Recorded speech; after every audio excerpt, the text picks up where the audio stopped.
বাবা, একদম গম্ভীর হয়ে কত সিরিয়াসলি না মাছে নুন হলুদ মাখাচ্ছে। মাছটা কেমন ম্যাডাম? তোর কথাটা বলতে লজ্জা লাগছে না বল?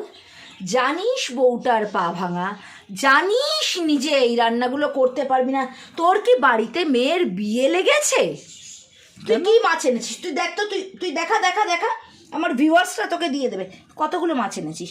এখানে মাছ, এগুলো তুলে রাখবো বলে, এখানে মাছ, এতটা মাছের মাথা, এত তিল। কি আমার বাড়িতে কি আমার মেয়ের বিয়ে? মেয়ের তো এখনো ক্লাস 6-এর অ্যানুয়াল হলো না। ওই যে তোর কোন ভিউয়ার বলেছে তার ছেলের সঙ্গে মেয়ের বিয়ে দেবে, তো সেই জন্যই ভালো করে তুলে রাখছি। আমরা এরকম খাওয়া দাওয়া করি টরি সব ঠিকঠাক হবে টবে, তো সেই জন্য। তুই এখন থেকে প্র্যাকটিস করছিস। আমার মেয়ে শুনলে না আজকেই এসে দাঁড়া, কুচো আসুক আজকে কুচা, আমি তোকে তোর নাম কি রে তুই আবার আমার পা কিন্তু ওর ভালো হয়নি। আমার কিন্তু 23শে মার্চ অবধি কিন্তু পায়ের পাতা মাটিতে ফেলা বারণ। এই রাবণের মতন মাছ আনা কিন্তু চলবে না ওর। আরে আমি তো জানি রোজ যেতে পারবো না, একবারে এনে রেখে দিই।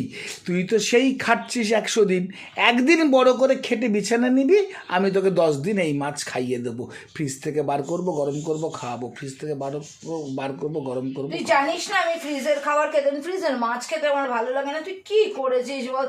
এই কোথায় রাখবো আমি এতগুলো, মানে কিছুই বুঝতে পারছি না, ভাল লাগে না। আচ্ছা তুই আজকে 4টে মাছ ভেজে নামিয়ে দে, বাদ বাকিটা আমি কালকে বানিয়ে নেবো ইউটিউব। তুই বানিয়ে নিবি ইউটিউব দেখে। ইউটিউব দেখে?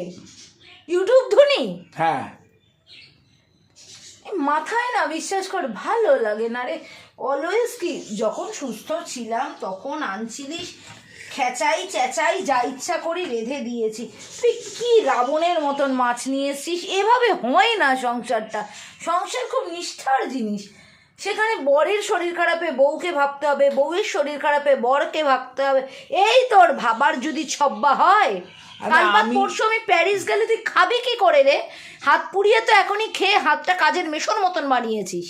তুই প্যারিস গেলে আমি ফ্রান্সে যাব। ফ্রান্সে গিয়ে কি আবার নিয়ে আসবি ফ্রান্সিকে? বাবা, নেড়া বেলতলায় কবার যায়। হ্যাঁ, না হলে তুমি ভাব পাবি না। বেলতলার থেকে নেড়িকে না নিয়ে এলে, এটা মাথায় রাখো, ফোনটা কাটো।